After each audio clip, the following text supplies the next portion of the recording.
there's so much going on that it seems like every hour, it's no longer every day, it's every hour something new and something very, very dangerous is happening. And for the record, people of the world who listen to this broadcast, this is full-scale weather war underway.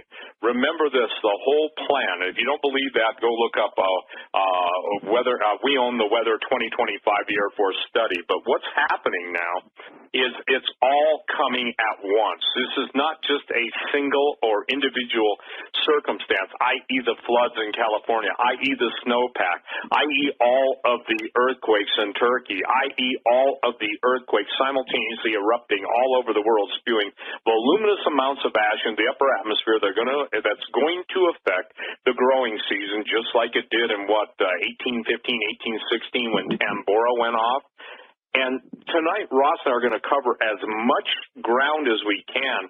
And the brief amount of time that we have, we're on for an hour, and may God help us to redeem this time. And the thing that I think everybody has to understand, watching what's going on in Oroville, whenever you watch someplace else going under this type of severe threat and displacement and the upheaval in people's lives, and we watched it in the Branson, the Tennessee, Dollywood, that whole area in Gatlinburg, as long as it doesn't touch us, we can feel sorry for people. That's not what our attitude is to be. Our attitude is to be prayerfully, and I would say this, believing in faith, interjecting our hearts for our countrymen. And as Ross and I go on the air tonight, we are under a full-scale internal communist plot. The former entity in the slaughterhouse is commanding 32,000 internal terrorists to confront the new president-elect. Donald Trump is surrounded by enemies. He's surrounded by even stealth appointees of the Obama administration that do not stand out like a sore thumb. The people that he trusts the most, a lot of people have said, don't go with this guy, don't go with this guy, don't go with this guy or that lady. The thing is, we need to pray, as I said, that God is using Donald Trump as a prosecuting attorney. And I've been read over the Riot Act, by my standpoint, and I won't back down. For those of you that think that God is not capable of turning the hearts of the kings or the President of the United States, think again. God responded, but Doug, we won that battle, but now the war is on. And never in the history of the United States has there been so much treason within the branches of the military, the intelligence, the political, and the Senate, and the Congress. So we are in let's just say this, a slaughterhouse stockyard pile of dung hitting every fan and the dung pile being hit by 1,000-mile-per-hour winds, spreading it to the four corners of the earth. And people had better purpose in their heart tonight that the last thing they want to do is become a victim when they can be a victor if they'll act. And the last thing they want to do is be a refugee. Again, I'm getting inundated as we're on the radio tonight, Doug and Ross and Joe, with people saying, well, my kids live in Oroville or whatever, what should I do? Well, the thing that I can only share with you is at this point, pray and believe. I even have one guy whose wife just sent me an email stating that the woman gets what's going on, very bright, one of my listeners, and she's trying to tell her husband that, hey, the coast is getting really tough. I think they live inland California, and he wants to move to the beach. Do we be with his kids? So, brother, I'm telling you this. That's why I asked Ross. I said, Ross, I'm turning over to him right now. This is your night to be unchained because, listen, we are undergoing a full-scale internal communist assault. And by the way, ladies and gentlemen, I'll let Ross explain to you in no uncertain terms what the left is doing to prepare while everybody kind of sits dumbfoundedly as deer in a million headlights coming their way. Go ahead, Ross. Hey, thanks, Steve. Thanks, Doug and Joe, for having me on. Yeah, it's a busy time, and as you were speaking, Steve, it made me think about the birth pangs are getting closer and closer. I think things are happening at a more rapid pace, and it's not just because we have more news. They're just more things that are happening. And what I think the key thing I want to touch on is we have a former president who is borderline committing sedition and treason, And the reason I say that is he's 2 miles from the White House, bunkered up, and he's building a house with a 6-foot wall around it. He's got, you mentioned, 32,000 professional agitators. He's bulwarked with $40 million from Soros and the other leftists like that. There's something on my Twilight Zone. We have a president that's an ex-president that is saying, "Go on with your protests," and he pays agitators and has all this money, the $40 million in his wheelhouse to deal with it. And a lot of people are doing it for free. So you have 32,000 useful idiots, along with all of their suffragans that are following them. The thing that's even more concerning, just as that, because we know who the enemy is, but you also have preparations going on behind the scenes with the rank and file left, the usual people that are upset about whatever Trump does or their Hillary supporters. But now they're creating fight clubs for leftists to learn how to beat up Republicans. So before they would talk and say we need to be tolerant, now they're finding ways to teach people how to fight and beat them up. So if they get into a fight at a demonstration, they teach them how to fight. The left is also having their own prepper movement. Our prepping movement is completely asleep. When we thought Hillary was going to win, it was arses and elbows, and everybody was getting all their preps done, and suddenly Trump wins, and somehow it's some panacea that he's going to solve all the problems that existed before the election are still there, and including something where we just collected the most tax ever in our history of the United States, and we still have a large deficit. So we're collecting more and more tax, going into deeper, deeper debt. So nothing's changed, and you have leftists learning how to shoot, but getting their food, getting their bug out locations, banding together in communities so that they can continue this fight long term, because they will never stop. And your listening audience needs to, they will never stop. You can arrest the professional agitators, but once you get millions of people involved, they're not going to stop until they get their way. They don't follow the rules. The ends justify the means, and sometimes the means justify the means. So they are just getting, the only way to stop them is to stop their ability to resist, stop their ability to doing what they're doing. And most times in legal ways you can do it, but our people need to stand up, get their preparations going, and wake up again, because this is a war. As Steve was saying, we're at war for our lifestyle, for our culture. I'm just waiting for the next Fort Sumter, and it could be all over the country. It's just, we're right below the surface, and I ask your audience to be self-reflective tonight before I get into even more facts, is to look around, and does everything feel right to you? Do you think everything is moving in the right direction with Trump as president? Can you talk about supporting Trump as the president in open conversations around the watering hole at your office or in the grocery store? Do you feel self-conscious about talking about it? You're afraid you're going to offend your family still. So the election's been over 3 months, and there's still a war is going on, and it's deepening. So these kind of things, and that's just one aspect of it. That's just the social piece of this, the political realm. And you have people inside the Congress who say we're going to repeal Obamacare, and now all over the headlines on the mainstream media, all the Republicans are in disarray. But the state houses are getting their ducks in a row. So Washington is still dysfunctional. You have establishment people still trying to run the show. You have other people fighting against that. So it's 2 steps forward, 1 step backwards, maybe 1 step forward, 2 steps back any given day. And so it's a constant barrage against our president and our lifestyle. But that's just the social political realm. And I don't want to go on and on and on. Let's see what you guys jump in. But let's just talk about the economics of everything that's going on. Nothing's changed. We still have $20 trillion worth of debt and growing. The market blew off the top again today, another 100 and something points. We're 20,460. Soon we'll be at 21,000. And so I started looking at P&E ratios, which is price to earning ratio. Nobody knows anything about the stock market, but your stock price is based on your earnings, and historically have been in the 9 to 15 range. The S&P, which is a broader index than say the Dow, it's much more broad across a bunch of different industries. In the heyday of 2008, when the crash happened, the PE ratio was 21.46, which is 7 points or 50% higher than it was on average, about 14.65 over the previous 20, 30 years. Today, as of the close of business today, the S&P P&E ratio is 26.48. The same time last year, it was 22.18.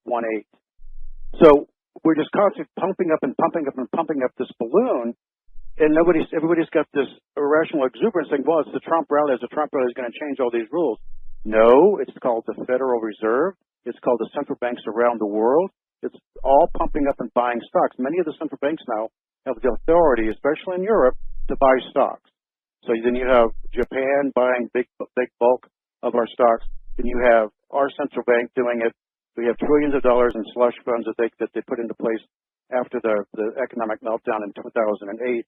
So they can pump this up all day long. But it doesn't change the fact that the financials and everything else don't match the number. So whenever you get this skewed way out of proportion, something's going to have to give and something's going to pop. And then you leverage that, or you look at that. And again, my intelligence background doesn't just take one vector or two vectors. They take dozens of vectors and all of being stories, and you build a cross section. You get down to a bullseye.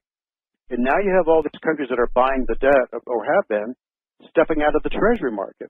They don't want to get into this $13 trillion deal. They're trying to get out of it. And so they're all threatening to sell. Japan has sold a bunch. China sold a bunch. Russia sold a bunch.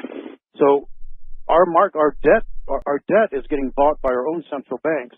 So you're just creating this fiat circle, and it can't keep pumping up a balloon and going bigger and bigger and bigger. Eventually, it's going to pop, and when that pop, that's going to get all over everybody. So let's put it in context of this dam in California. I used to be in the insurance industry as a business analyst for Hartford Insurance for 11 years. I did a lot of numbers. I did forecasting on premiums, forecasting on losses in claims. I worked at Hurricane Andrew back in the day, setting up IT stuff for them. So let's put this in perspective. If that dam breaks and it washes all the way down to Sacramento and 1 million people get displaced, those are homes valued in the hundreds and hundreds of thousands of dollars. All those insurance claims based on that flooding, which is an act that potentially could be declined because it can be considered an act of God. But let's say that they choose to pay those claims or forced to.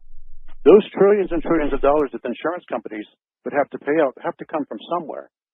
So you can see insurance companies going bankrupt, so everybody's not going to get paid, and those houses don't get rebuilt. And if they do get paid, they have to liquidate all of their assets that are in the market. Trillions of dollars in the market. So what does that do to the stock market? Boom, it wipes it out. So not only will we have a human disaster if this thing happens in California, we're going to have an economic disaster the size we've never seen before, because you can't take that much money out of the system to pay claims to everybody else. The government's going to have to step in. We may have to have, who knows, a whole other work program for all the unemployed to rebuild houses in California.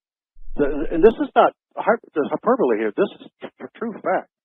When I worked and paid claims with Hartford, you have called a catastrophe, and you had to be liquidated all kinds of positions in the market and cashed in, called in bonds, called in all kinds of things to raise cash in order to pay those claims. So when you get your car bumper fixed from a fender bender, that money has to come from somewhere. But that's not the size of what we're talking about. It could wipe out the entire insurance industry. I can tell you to a T that the folks in Hartford, all the insurance companies in Hartford, in the Midwest, Farmers, State Farm, all those are looking at that with great worry, and I'm sure their positions to sell are already queued up in the event of that thing breaking. Ross, this is nothing in this. Is that not shared risk, but reinsurance? Is that what it's called when you've got one insurance company spreading the risk over multiple companies, but without? Right. I mean, right. But they have reinsurance over some large risks. I mean, individual risk you'll go to reinsurance.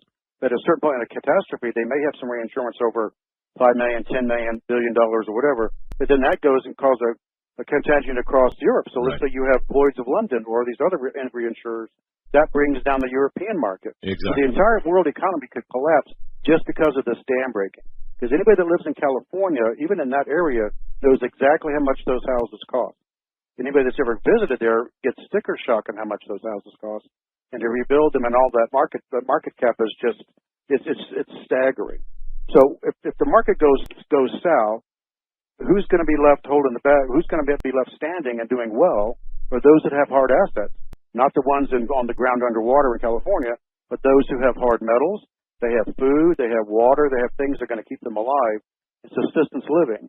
So you just think about that. If you don't have water right now in California, and let's say you're not even in an effective area, it could still hit you. If you don't have 3 in your house, you need to get some more. So all of these things you need to get prepared, and it's not just because of the world is unraveling, which it is, but more so if this thing passes by and hopefully our prayers are answered and God graces us again and this dam does not fail and we live to carry on, that'll be a wonderful thing, and all prayers go out for that. Let's hope so.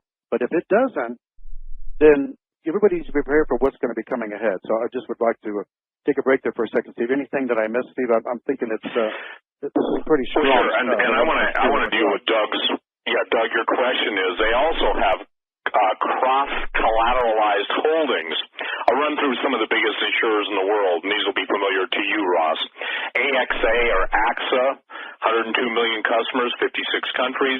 Zurich Insurance Group, China Life Insurance Group, Berkshire Hathaway, Warren Buffett's outfit, Prudential, PLC, United Health Group, Munich Re. Now, I would recommend people pay attention to Munich Re. Some people pronounce it Munich Re, because they're the ones that basically do the yearly forecast of how much damage is going to be probably presented to the insurance underwriters around the world. And so when you're dealing with a $1 trillion issue and you've got assets of 509 billion pounds, let's say about $700 billion, what people only look at is the initial claim. And the initial claim has what I would say cascading multiple demands on a single asset. I'll give you a good example. We're dealing right now with what's obviously going on in California, the potential claims in the Sacramento Valley, all of the different people that are in harm's way. Yet there's very few people talking about the amount of damage that was done in Gatlinburg, Tennessee, and the whole Tennessee forest fires. And there's very few people talking about and I'll say this, the actual costs of Fukushima in the loss of not only fishing and not only, quote, the sporting revenue, but the sheer loss of marine mammals. Now, Doug, I want to share this about Fukushima. I started screaming like others, and the greatest cover-up in history and the greatest cover-over in mass death and a truly horrific series of events is taking place in Fukushima. When I got my start, real quick, 1-minute story in the whole survival preparedness business, it was based around nuclear weapons, nuclear protection, i.e. the different areas of civil defense, national defense, and basically what civil defense actually becomes a very important function of your War Department. China and Russia built on that foundation, as well as Switzerland, Sweden, some other countries in Europe. But to a large extent, the United States has zero, nada, niet, nothing, and in civil defense. So what I'm really puzzled by is this. I have yet to see anybody take the calamities that are happening, and floods, for the record, Russ would tell you this too, floods take the greatest toll on insurance companies for damage, actual cash damage. Now, there are exceptions rarely, but there are rare exceptions. But how would you calculate the loss of global farming for a year? Well, I can do what I call quick and the light, or, I used to call it quick and dirty. I changed it to quick and the light. You can go and see what the 56 or 106, whatever amount of countries you want to do, their gross agricultural revenue and their net exports. Following with me, Doug? Joe? Rob? Oh, yeah. Of course you're following this. Of course. And you can basically see, you can project in there a 25% decrease, a 50% decrease, 75%, or 100%. And the 100% did happen in history, after Mount Tambora went off in Indonesia, and it was 1816, I think, that there was just no summer. So the growing season's effective. Now, and those of you who are computer geniuses, do the math and for me, please, and send me the results. I really will appreciate it. The bottom line is, and it'll be helping everybody, if you grasp the amount of infrastructure necessary just to repair the communities in the United States that are drinking basically, and I'll call it, I'm sorry if this offends everybody, then wake up. There are a lot of people that need to get slapped in the face, but the literal urine poor, I'll change it from the P word, urine poor conditions of the water where physical human urine and animal urine is more sterile than the water they're drinking in countries around, cities and municipalities around the country. Now, again, people don't get it. When you're dealing with a flood, water's the last thing you're worried about having to concern yourself with as far as drinking. But drinking water is one of the biggest, if you will, the lack of drinking water or potable water outside of filtration, etc., becomes problematic. And so now we're dealing with a potential of 200,000 people. And I did get an email from a gentleman in Sacramento claiming that, the rains have stopped temporarily and they're working like mad, but that Sacramento at this point, I just got this 10 minutes ago, is not in danger of immediate evacuation. So that's from somebody who lives there, okay? But what we're trying to get across to everybody tonight is this is the lateness of the hour. You have a literal attempt of overthrowing the presidency of the United States. You have got many, many military people that know where all the goodies are that basically have been either compromised or bought off. Does anybody even worry that the former director of the Central Intelligence Agency, Brennan, was a Muslim? Does anybody even worry that DHS, during all those years of the Obama terrorism presence in the United States, had access to everybody's records, whether you're in the military and the civilian population? So, eeny, meeny, miny, mo, which will be the first to go when the order is given to them to start taking out people? And by the way, ladies and gentlemen, I have lieutenant commanders, I have colonels, I have individual one-star generals and others. They're saying, Steve, help the people to understand what is at stake. So, Doug, I'm telling you this, when Office of Personnel Management lost 20 million names, they didn't lose them. Guess whose watch that happened on? Well, again, 'tis the season for treason was that way. But all these, and when I use the word bastards, I'm going to define it so you people think that, that's an offensive word, yet murdering babies and eating Christians is not offensive. The word bastard is what God literally calls the fallen angel offspring. And these are the people that are the rulers of this present darkness, that are behind everything. And so as we're headed into the most giant spiritual, if you will, morass of evil, these bastards, and I'm talking about those who are in places of authority, are doing their best to bring down the United States. And look, I'm not the U.S. is perfect. I'm just saying this, that God gave us a reprieve, and during this reprieve, He is asking us right now, what are we going to do with what He gave us?